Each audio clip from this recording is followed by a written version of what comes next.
Hi, I'm Elfie Hayes of Mortgage Intelligence, and I'm here today with Andrew MacDonald of Ownership Solutions. We're talking about rent-to-own. Andrew, when a person enters a rent-to-own situation, how is the end price set? What is it based on?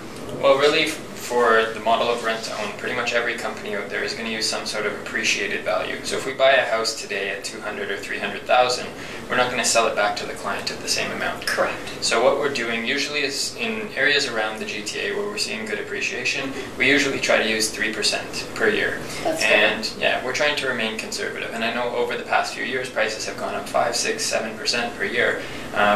But in the long run, it's not sustainable, and we don't want to set someone's purchase price based on 7% depreciation, because that can put them at risk at the end of their term if the prices don't keep up. Correct, yeah.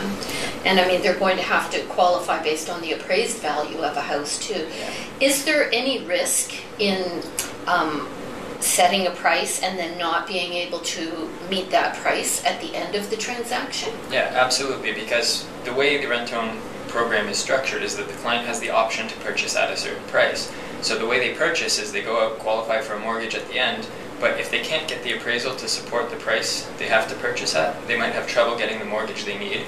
And then there's a couple solutions, but they're going to either have to bring more cash into the deal Correct. in order to get the property closed, or they're going to have to work with the investor to make some concessions and figure it out. So the way the contracts are worded, absolutely price risk is probably the biggest risk.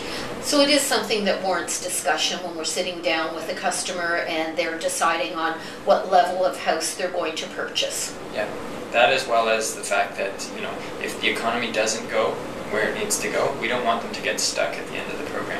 So we really want to make sure that, we're being fair to them. And if the price keeps going up 5, 6, 7% a year, then that's great because they have some extra equity and then they're going to be in an even better spot at the end. That's great, yes. It has to work for everybody that's involved in rent-to-own. Yeah. Thank you, Andrew. I really appreciate that.